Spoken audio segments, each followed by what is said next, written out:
Labas rytas, Marius. Labas rytas. Policija. Turim paties Mario atvesdinimą į Utenos teismo psichiatrijos skyrių.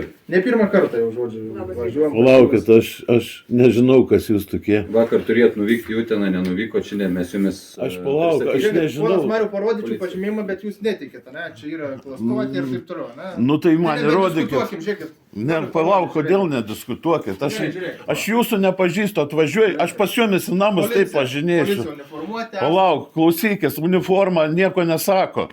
Jūs neturit tikrą dokumentą, jūs neturit pažymėjimą. Tarnybinis pažymėjimas. Čia nėra pažymėjimas. Gerai, renkitės. Kam tu meluoji? Žiūrėkit, renkitės. Ne, jūs visą laiką apgaudinėjat. Pirmą kartą, Mariu, važiuojam, visą laiką ginčiamės, nebediskutuokim, nesipykim, gerai? Palauk, biškį. Nu, nesipykim. Ne, aš neturiu su jumis jokių kontraktų, sutarčių. Jūs komercinė firma. Jūs... Palauk, klausykis, nėra jokių ekspertizių, ne man, čia yra asmeniui, aš nesmuo. Jūs neskiriate. Ir kokie jūsų fiduciariniai įsipareigojimai? Ne, palauk. Fiduciariniai įsipareigojimai. Fiduciariniai įsipareigojimai. Priesaika, policijos priesaika. Policijos priesaika. Ne, jūs neskiriat, kas... Viskas, nebediskutuokim, su jumis visą laiką diskutuokim. Jūs negalite atsakyti klausimus. Jeigu norite susipažinti su atvesdinimu, aš jums galiu pateikti dokumentą. Jūs neturit dokumentų, jokių. Teismo paskirtas atvesdinimas. Jūs neturit, žiūrėk, jie mane nuotrauką lygina, aš turiu unikalią padėtį, niekas kitas negali būti manimi. Jūs skiriat gyvą daiktą nuo kažkokių nuotraukėlių. Ar jums suprotų negerai? Pažinkit su atvesdinimu. Peržiūrėkit, paskaitykit, čia yra teismo atvesdinimas. Čia nėra teismo jokio. Nu jūs net nežiūrėt. Komercinės Aš ne ponas. Įregistruotos komercinės firmos. Ką jūs meluojat man? Čia nėra teismų. Nėra teismų, man įrodė, kad teismas. Nesipykim, gerai? Komercinė firma teismas įregistruota Dungsaitė, kur yra savininką turi įmonė. Komercinė firma. Jūs teismo vadinat? Aš neturiu. Tai jūs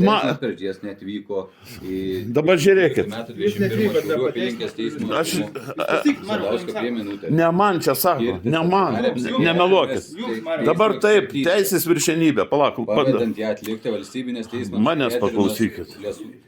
Saugos ministerijos Utenos ekspertiniam skyriui Utenoj. Aš esu registruotas aukštesniam... Čia kas jums surašė tos... Sausio 1 teismas. Kas čia surašyta yra? Čia yra teisės viršenybė. Patvirtinta yra štampai, parašai kažkieno. Stop, čia yra teisės viršenybė. Pirmiausia, dabar nėra teismo čia viršenybės. Jis neturi teisinio statuso. Teisinio statusas neįregistruotas. Dabar žiūrėk, vardas nėra objektas, nėra tokio objekto kaip vardas. Ponas Marius, žiūrėkit dabar. Ne ponas Marius, Žmogau Marius. Vyras, taip. Dabar man parodykit, kur parašyta. Jeigu nevykdysi teisėtų... Vyras parašyta. Vyras? Čia nėra. Čia melas surašytas, visiškas briedas, be įrodymų, be faktų. Aš negaliu skaityti dėl to, kad naujos kalba lotynų vadinama parašyta, didžiosios raidės, nelietuvių gramatika. Tada tu turi rodyti ženklais, tai yra ASL. Gerai, žiūrėkit, jeigu jūs nevykdote policijos pareigūnų reikalavimų, jūs ne policijos pareigūnai. Prieš jūs panaudosim fizinę jėgą, kovinių specialiasias priemonės. Ar jūs suprantat mane? Jūs ne policijos pareigūnai. Ar jūs suprantat, ką aš pasakiau? Jūs sakau, fiduciarinis įsipareigojimas, pas tavį yra parašyta. Priesaika man parodė, ne, priesaika parodė policijos. Priesaika aš daviau Lietuvos valstybei. Lietuvos valstybei? Aš su jumis nediskutuosiu, gerai? Eikit, Marius, susidėkit. Ne, tai čia polnas bespridėlas vyksta. Jūs nusikaltėliai esat, jūs nevykdot savo net fiduciarinių įsipareigojimų. Gerai, žiūrėkit, Mariau. Susidėkit daiktus ranką. Kišat falšyvus dokumentus visokius atspausdintus, aš tokių pats galiu prispausdinti. Supranti? Dabar telefoną padėkit, kadangi jūsų teisės yra apribojami. Ne mano teisės. Mano teisų niekas negali. Ne jūs mane sukūrėt, kad man teisės apribotumėt. Gerai, padėsiu tuoj, palaukit.